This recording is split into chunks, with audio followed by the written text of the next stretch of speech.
2,000 years later.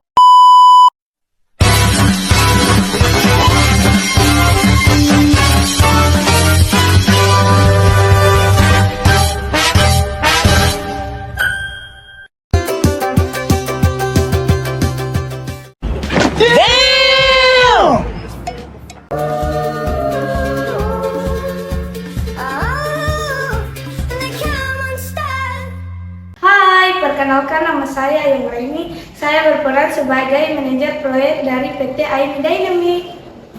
Hai, perkenalkan nama saya Islamia, berperan sebagai manajer pemasaran dari PT AIMI Dynamic.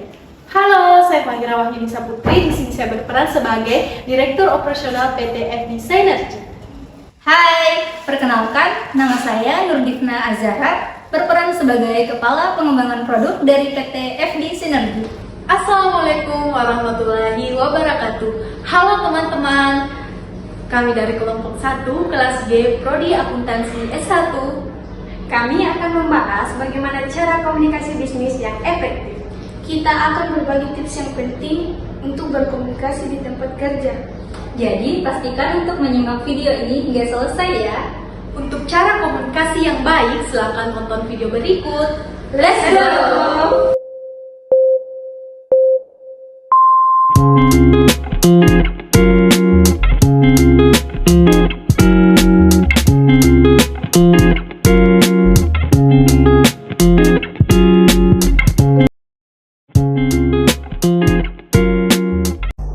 Nah, yang pertama yaitu jadikan komunikasi sebagai perangkat utama.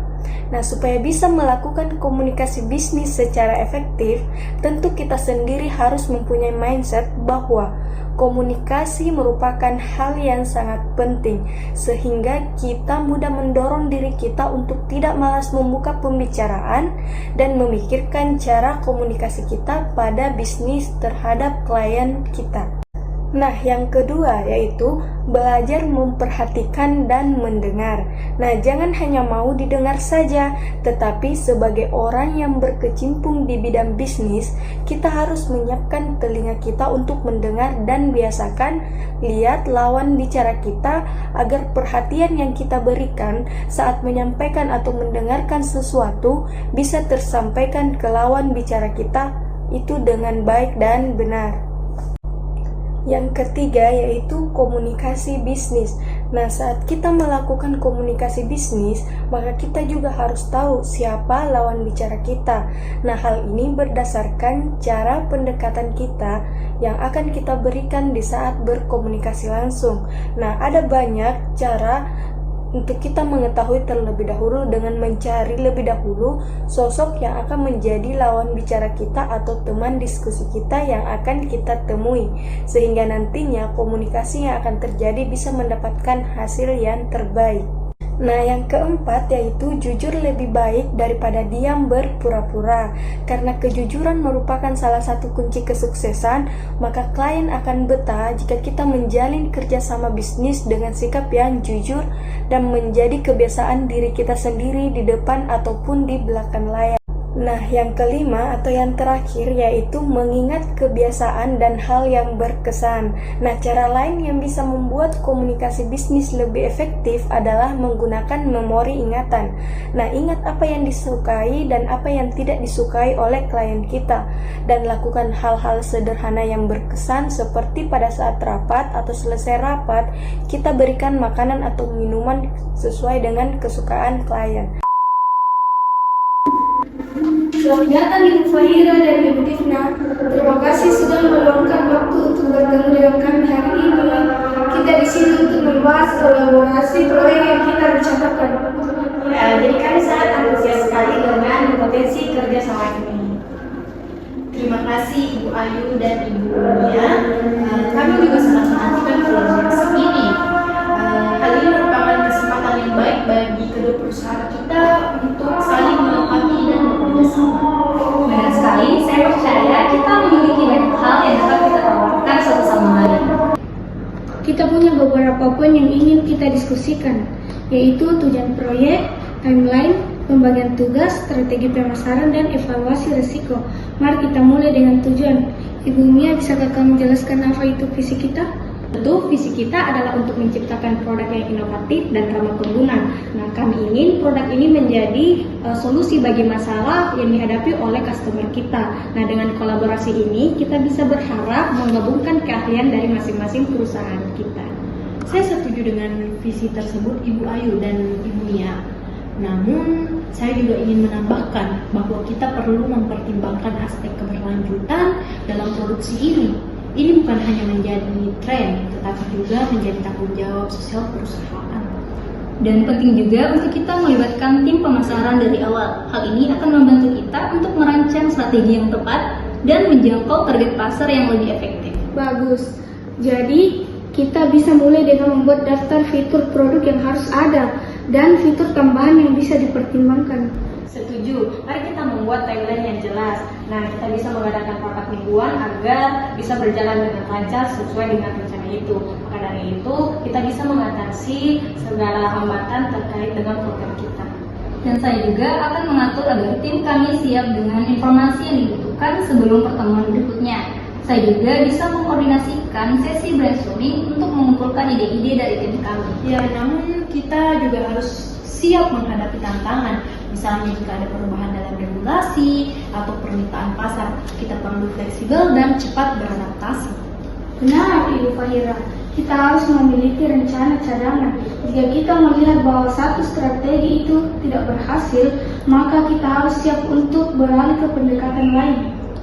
Untuk strategi pemasaran, saya usulkan kita menggunakan survei pasar terlebih dahulu. Nah, ini akan memberikan kita wawasan terhadap apa yang diinginkan oleh para pelanggan Itu kita. ide yang bagus. Kami juga bisa melakukan pengujian produk sebelum peluncuran untuk mendapatkan umpan balik secara langsung dari para konsumen. Saya ingin membahas bagaimana kita akan berkomunikasi selama proyek ini. Komunikasi yang jelas sangat penting untuk menghindari kesalahpahaman.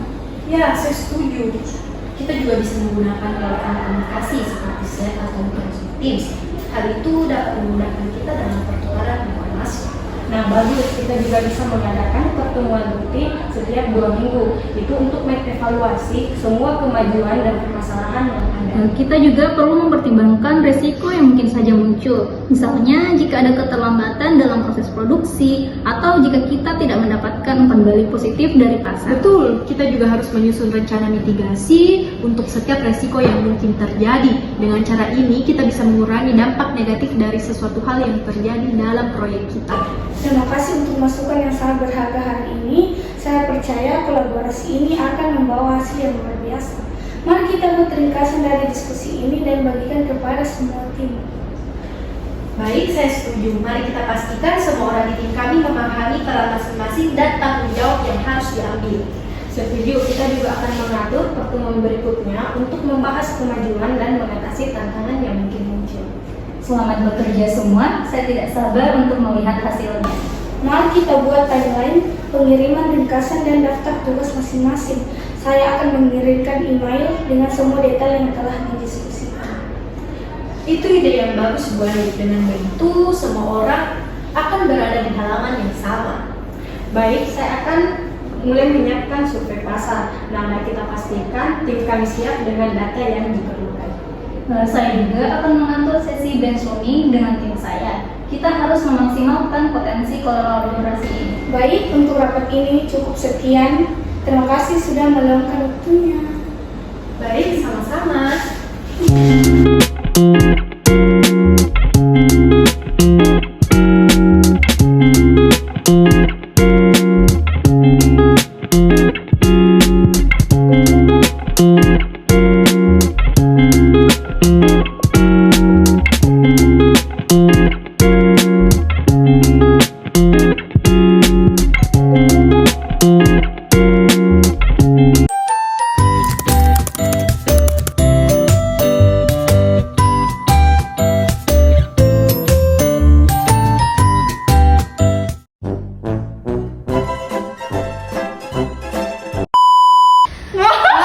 Berikut mau dibilang.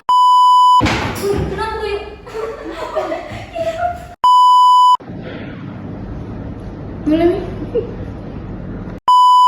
Terhadap apa yang diinginkan oleh para pelanggan kita. Mengkoordinasikan mulai dulu.